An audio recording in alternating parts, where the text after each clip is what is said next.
Oh, the life of a dog. Mm-hmm. Hey, what are you doing?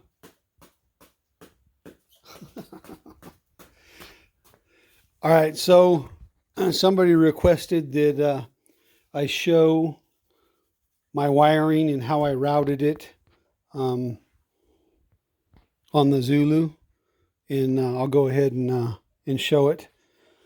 I tried to not drill his holes into the kayak.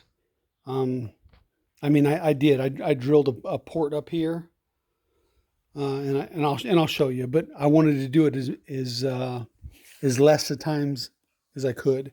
And the other thing was I wanted to be able to take the motor off and on with because my transducer is on the motor as well. I needed to take it all off to put it into my truck when traveling.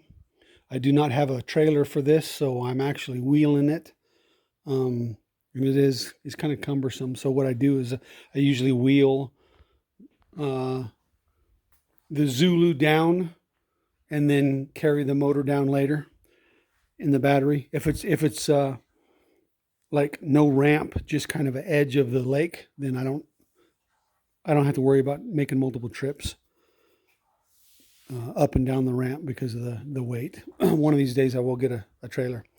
But anyways, so the wiring, I've got a 60 amp hour amped outdoors battery, and then I'm running a USB converter. This is for my GoPro. I've got my Yak power switch in there, as well as my NEMA gateway, pinpoint GPS, and all that is in this hatch. And it'll close up just fine. And then normally what I do is I mount my net up here, and the motor will come forward. It'll stow right on top of that net, no issues. Okay, so my nav lights, I'm running a cable into the Yak power switch. My NEMA gateway, pinpoint, and all that is coming through here into the switch in that hatch. The power, the motor power, I've got running underneath. It's kind of, the excess is coiled up, and then I have it coming into the hole, which runs down to my battery box. Battery box in the back. Motor power coming out. And I like these plugs because there's no guessing.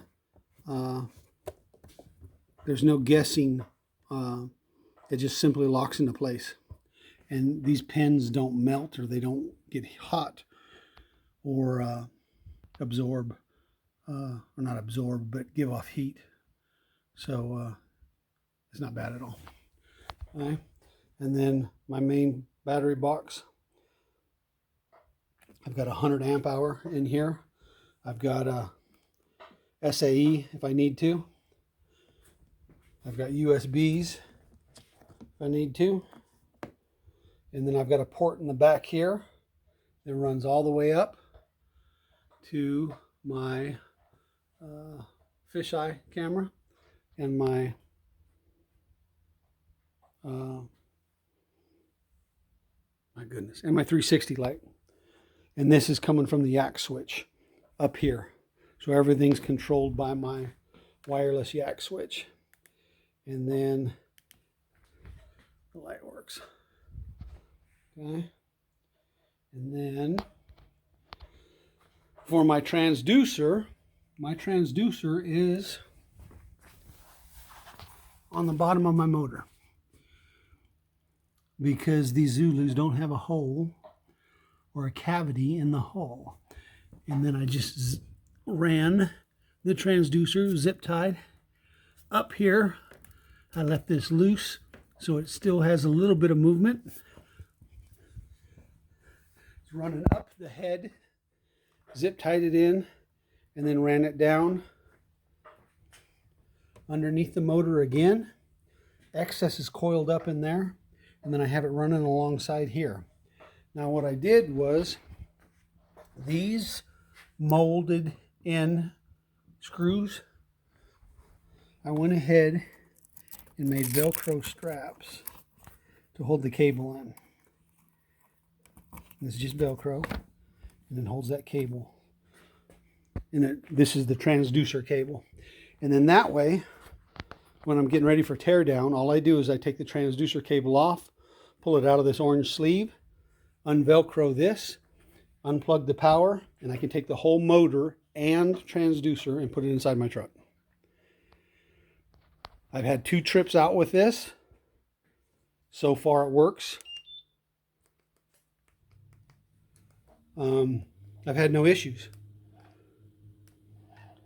You know, the very first issue was my pinpoint GPS unit wasn't working. It wouldn't spot lock, or anchor. I guess spot lock is Minn Kota term.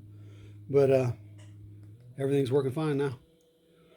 The last trip out, I was in really high winds, and it was actually making a little bit of whitecap waves. I could only hit 3.6, 3.7 occasionally as far as speed. But, I mean, it did fine. Now, the orange, I painted orange. So when I look through the water, I know when the prop is up. Go ahead and turn it off. So if I look through this slot, I know if I see orange, the prop is up, and that way it'll fit through the cavity. If I don't see orange, then I got to reach down there and spin it around. What else? The seat is super comfortable, though. I spent 5 hours in it yesterday, and I like it. But again, that's just how I ran it. You know, there's more than one way to run it.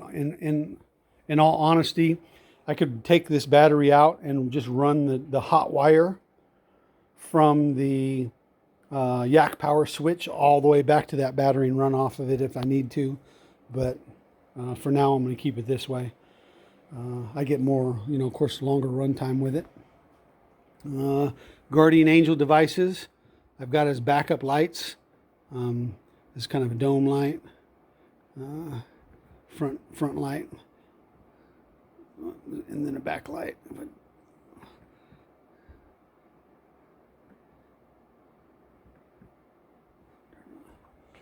But that's it.